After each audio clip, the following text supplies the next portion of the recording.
আমি একজন বড় ক্রিকেটার হই অন্যদের মতো। আমাদের তো অত ইকুইপমেন্টস নাই যে ওই লেভেলের প্র্যাকটিস দেবো। আমাদের মেয়েদেরকে সাপোর্ট করার মতো মানুষ থাকে না।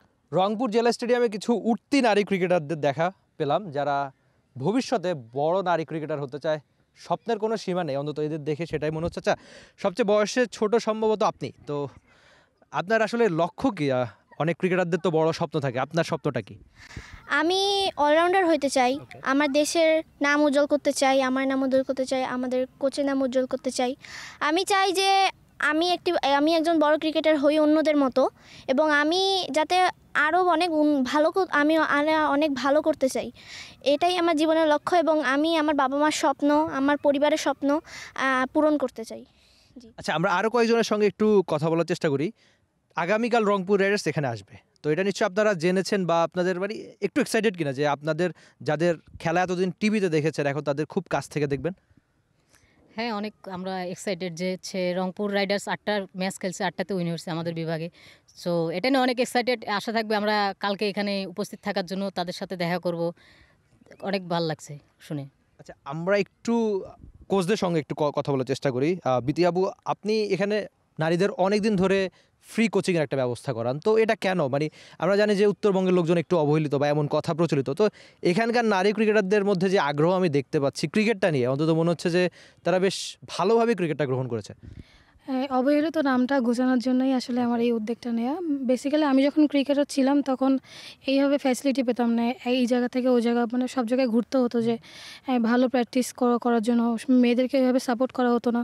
তো সব কিছু মিলে আমার কাছে মনে হয়েছে যেহেতু আমি এই জিনিসটা সাফার করছি, তো নিশ্চয়ই এরকম আরও অনেক ক্রিকেটার আছে যারা আসতে চায়, খেলতে চায়।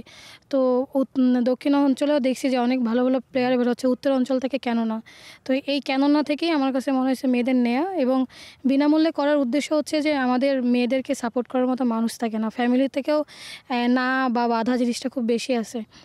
তো সেই সূত্র ধরে মনে হয়েছে যে বিনামূল্যে একাডেমিটা করব, এবং এই জন্যই আমার উদ্যোগটা নেওয়া, এবং বাংলাদেশ উত্তর অঞ্চল থেকে যেন অনেক বেশি বেশি ক্রিকেটাররা তৈরি হতে পারে, নারী ক্রিকেটাররা। আচ্ছা, আরেকজন সিনিয়র কোচ আমাদের সঙ্গে রয়েছেন। কোচ, শুরুতে আপনাকে টি স্পোর্টসে আমি স্বাগত জানাচ্ছি। আর আমি দেখতে পাচ্ছি যে এই ক্ষুদে ক্রিকেটারদের মধ্যে ক্রিকেটটা নিয়ে অনেক আগ্রহ, তো এই বয়সটাতে কোচরা যা শেখান সেটাই আদতে সামনে অনেক দিন থাকে, কাজে লাগে, যে পরবর্তীতে আসলে খুব বেশি চেঞ্জ করার উপায় থাকে না। তো আপনি আদতে এদের কি শেখান, আমি সেটা একটু নির্দিষ্ট করে জানতে চাচ্ছি। এদেরকে আমি পুরোপুরি ক্রিকেটের বেসিক সহ ডেভেলপমেন্ট ক্রিকেটে যেগুলো দরকার, লিগে এরা বিভিন্ন লিগে কিন্তু খেলে থাকে, এবং ফার্স্ট ডিভিশন খেলে, সেকেন্ড ডিভিশন খেলে, দুই চারজন প্রিমিয়ারও খেলে। সুতরাং এদেরকে বেসিক দেওয়ার কিছু নেই। যারা প্রিমিয়ার খেলে, যারা জুনিয়র, এরা বেসিকটা নিয়ে তারা ডেভেলপ করবে। এই যে এটাই আমার মতো চেষ্টা আছে আর কি, মেনলি যে এরা বেসিকটা নিয়ে চেষ্টা করে, এবং আমি এই নিমিত্তেই এদেরকে কোচটা দিই। কারণ আপনি দেখবেন যে এই ডিস্ট্রিক্টগুলোতে আমাদের তো অত ইকুইপমেন্টস নাই যে ওই লেভেলের প্র্যাকটিস দেবো, যেটা বিকেএসপিতে হয়। তা আমাদেরও কিন্তু অনেকে আছে যারা এখান থেকে বেরোয় বিকেএসপিতে যায়, কারণ বিকেএসপির লেভেলটা, ওই লেভেলের ইকুইপমেন্টস আমাদের কোনো দিনই নেই, কোনো ডিস্ট্রিক্টেই নেই। হ্যাঁ, তাই এইটা আমরা চাচ্ছি যে বেসিকটা যেন তারা শক্তই এখান থেকে পেয়ে যায়, এবং একটা ভিত্তির উপরে দাঁড়ায় যখন ঢাকায় যাবে তারা যেন সব কোচের একটা দৃষ্টি আকর্ষণ করতে পারে, না এই মেয়েটার ভিতরে একটা পোটেনশিয়াল একটা জিনিস আছে, এবং তারা তাদেরকে পছন্দ করবে, এবং তাদেরকে দৃষ্টি আকর্ষণ হবে তাদের কোচের, এবং কোচরা তাদেরকে সহযোগিতা করবে, এবং তারা আলটিমেটলি বড় ক্রিকেটার হবে। আচ্ছা, আমরা আরও কয়েকজন ক্রিকেটারদের সঙ্গে একটু কথা বলার চেষ্টা করি। আপনারা টিভি স্ক্রিনে নুরুল হাসান সোহান বা রংপুর রাইডার্সের অনেক ক্রিকেটারদের দেখেছেন। আপনাদের নিজের দল রংপুর এনসিএলটা জিতেছে টি-20তে আকবর আলীর নেতৃত্বে, তো মনে হচ্ছে না যে ক্রিকেটারদের আপনারা টিভিতে এতদিন দেখেছেন তাদেরকে কালকে খুব কাছ থেকে দেখবেন?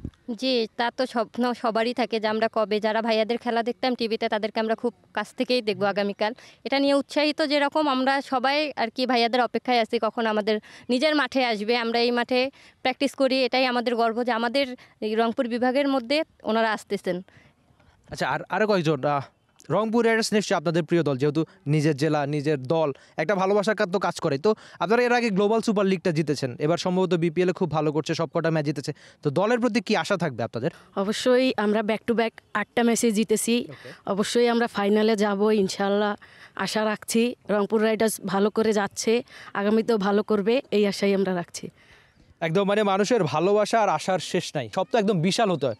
তবে এই ক্ষুদে ক্রিকেটারদের দেখে আপনি সেই স্বপ্ন নিশ্চয়ই আরেকটু বাড়িয়ে নিতে পারেন, যেটা সবচেয়ে ইম্পর্টেন্ট ব্যাপার, যে রংপুর রাইডার্সকে এই মানুষগুলো ভালোবাসতে একটু কমতি রাখছে না।